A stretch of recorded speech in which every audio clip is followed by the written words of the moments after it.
Today is a beautiful day for crypto holders. $100,000 Bitcoin. Let me know in the comments, guys, how are you feeling? If you survived through a bear market or even some of those low price points on Bitcoin, a big shout out to you, not just for navigating this market, but for truly showing that you have conviction. It's that exact conviction, that feeling that you have right now is what you need to rinse and repeat if you want to continually build wealth through investing in crypto. That's what you've got to do. Buy when others are fearful and then sell when others are now being greedy. And that leads me on to exactly what we need to be doing right now. Most people are sitting on their heels, twiddling their thumbs, excited that Bitcoin's at 100K, but we need to analyze the market. We need to understand how long can we be at this price point and whether we need to take any actions. Because one thing is for sure, this market right now is sitting at complete extreme greed. This is a greedy market. And one thing we know not to do in a greedy market is to buy. So by no means am I going into this kind of a market, a sea of green, and trying to chase altcoins. This is not a time for me to be going, oh, I desperately need to build a position. If I didn't build a position in the bear markets, it's not the right time now. Doesn't mean there won't be the right times to enter. You still can enter in this bull market, but you've got to be strategic. You've got to wait for market pullbacks, and you've got to buy from positions of strength. So let's get into exactly what I'm doing in this market. If you didn't watch my Phantom update the other day, make sure you go watch that here. Also, subscribe to the channel if you like these updates. I'm taking trades. I'm actively trading this market. So if you want to trade with me, the link will be in the description to my Telegram community, ijazcrypto.com/TG. So, Bitcoin broke the 100,000 mark. Powerful daily candle going as high as 104,000. And it was interesting to note that particularly on this exchange here on Coinbase, it hit exactly 104,000. I mean, exactly like 0.000, which is very weird. So you got to be careful. There's a lot of manipulation going on. There's a lot of big players in this market right now, and you don't want to get wrecked. So what are we looking at here? A nice big extended candle, but more importantly, just a liquidity grab, right? At the end of the day, this market, whipsawed you to the downside, grabbed a bunch of liquidity, and then just decided, hey, I'm off, right? It grabbed all this liquidity. At the time I made the video saying, guys, please do not fall for this. It's coming to grab the liquidity. And then guess what? All the liquidity sits at the top now. Then it broke through, hit this liquidity, grabbed it all, and took its journey up to 104,000. Then guess what? Oh, the liquidity's back below you. It grabbed the liquidity here. So you've got to understand this market has two dynamics. Those that are FOMOing into the market to push the price higher, and then you've got those that are shorting from the top. Think of them as snipers, right? Trying to snipe this price action from the top, because even though we love crypto, there's plenty of people that don't love crypto, that want to short crypto. There's nothing more than them loving the fact that they can short crypto from 104,000 all the way back down to 20, 15, and the price points we saw back in 2021. That would be their investment thesis. So you've got to be careful. There's a lot of people looking to short this asset class, which is why you've got to be smart with your entries and ultimately make sure you're not going to be wrecked by leverage, right? This is all a leverage game. If you're sitting there on leverage, you are getting wrecked in both directions, right? Over the last few days, over the last 24 hours, guys, just to remind you, we had this much wrecked. 600 million, more than $500 million in 24 hours got taken through liquidation. Guys, and look at it. 290 million in the long direction, 290 million in the short direction. So it's not safe whether you're shorting or whether you're long. It's just the fact that you're taking leverage in such a violent, volatile market is where you're getting wrecked. People who buy spot, people who invest, people who follow the basic strategies do well. And if you look at this right now, every single human who has ever bought Bitcoin, right, apart from a couple of hours ago at 104,000, anybody who's bought Bitcoin is in the green right now. You open your portfolio if you just bought Bitcoin and you're in the green. And that's testament to the strength of Bitcoin and the price action, but also hodling. Now, the same can't be said for altcoins, right? Many of you are sat there looking at your portfolio and still being annoyed by some of the altcoins which aren't moving. But this is the cycle. Bitcoin moves first. It's just set itself a new record all-time high. In other words, it's set the precedent for altcoins to say, come on, what you got, son? Follow. Right? We know Bitcoin gets the money first. then that money flows into Ethereum, money starts flowing into other major altcoins, and then it filters down to some of your altcoins in your portfolio. So you got to be patient. You got to cheer on Bitcoin. You cheering on Bitcoin doesn't do anything different to your altcoins. It's actually good for your altcoins. Some people think, oh no, being a Bitcoin max, this is bad. No, Bitcoin needs to do well.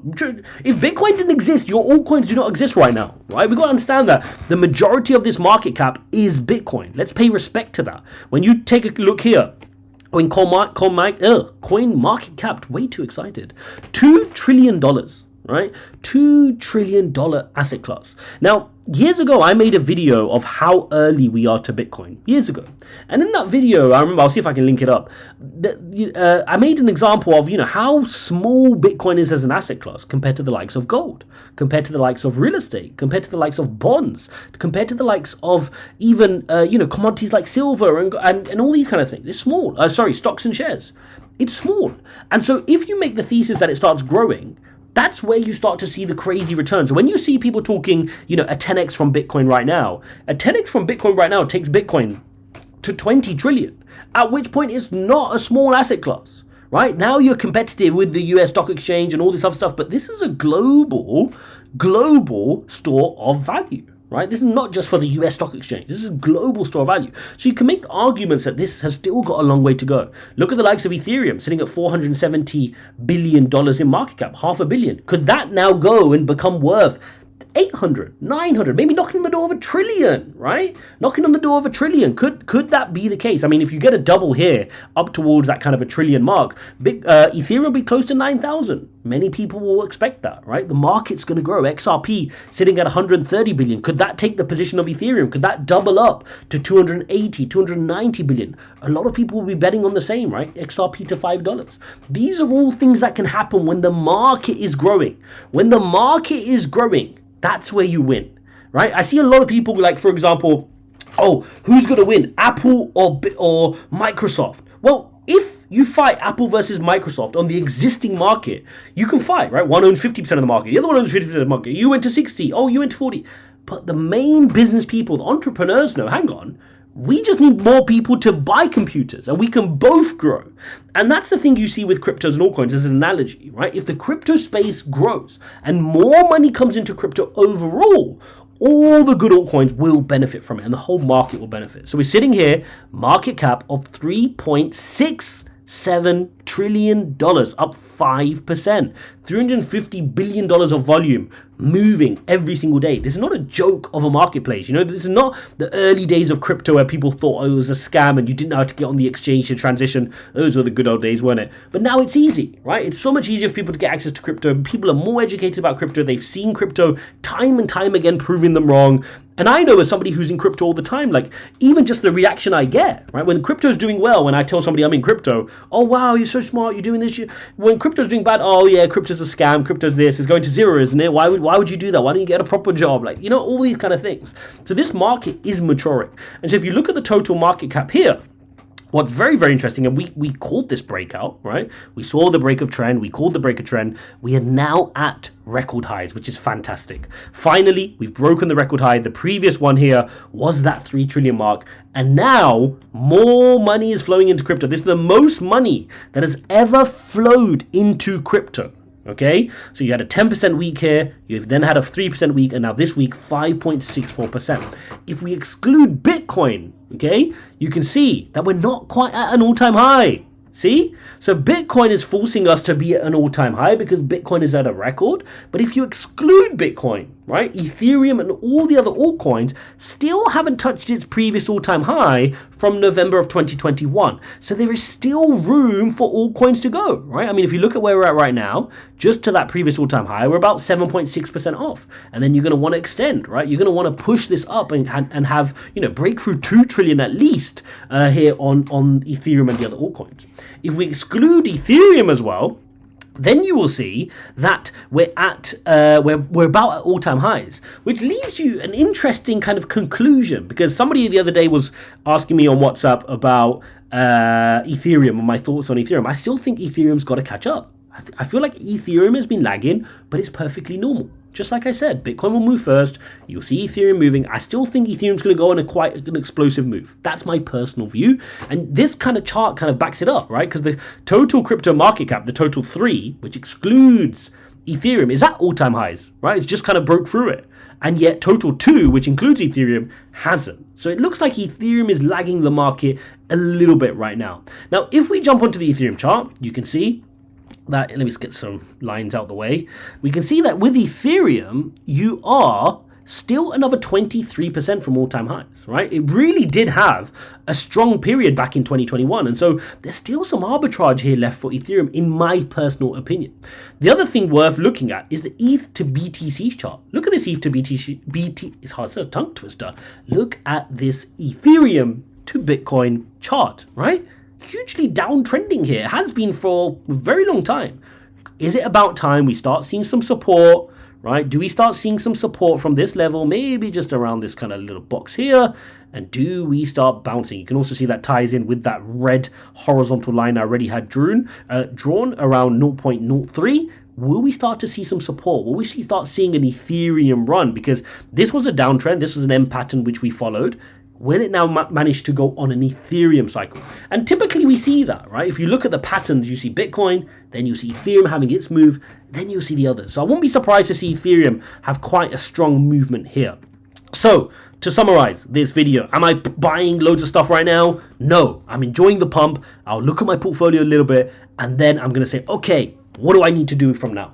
And the main course of action for me to do right now is wait for pullbacks. Make sure I've got some cash on the sidelines and wait for pullbacks, because pullbacks do happen. I know it's contrary to belief, but the market will at some point, even if it's crypto's fault or not crypto's fault, have a bad day. And it's on those bad days where the market quickly tumbles to extreme fear that I want to be pulling the trigger. So it's also okay to trim a little bit of profits. I see, loads of taboo around trimming profit. The reality is, when you open your portfolio on your phone, it's not realized, right? Yes, your portfolio looks good.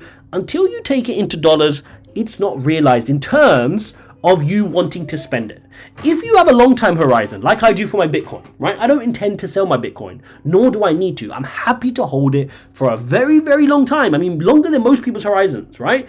8, 10, 12, 15 plus years. I don't mind holding it because I genuinely believe that fiat currency is dead. So I don't mind holding my Bitcoin. But for those of you who are playing in crypto to make a return, you need to get it back out into dollars, right? If you don't want to bear another bear market, right? Yeah, see what I did there? If you don't want to bear another bear market, you've got to get out into dollars, right? Because you guys need fiat currency to spend. You're not going to spend your Bitcoin when it's down 90% in a bear market, right? So if you've been through that cycle before where you've seen your crypto pump, you did all right in 2021, but you didn't manage to sell and you just rode it all the way to the downside, one thing you've probably learned is you need to start trimming profits, right? And you can do that in little chunks, right? I know it's difficult to sell because the problem is if you sell and then there's a big day the next day, you're going to hate yourself.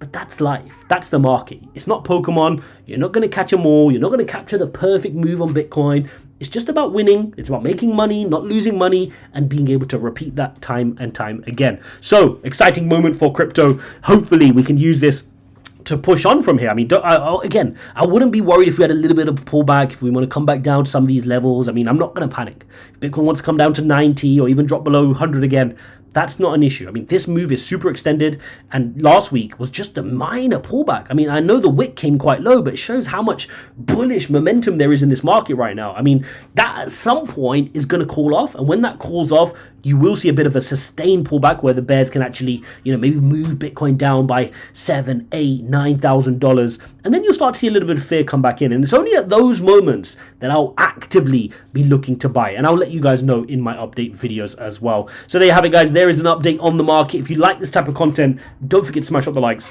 don't forget to subscribe, and I'll see you in the next one.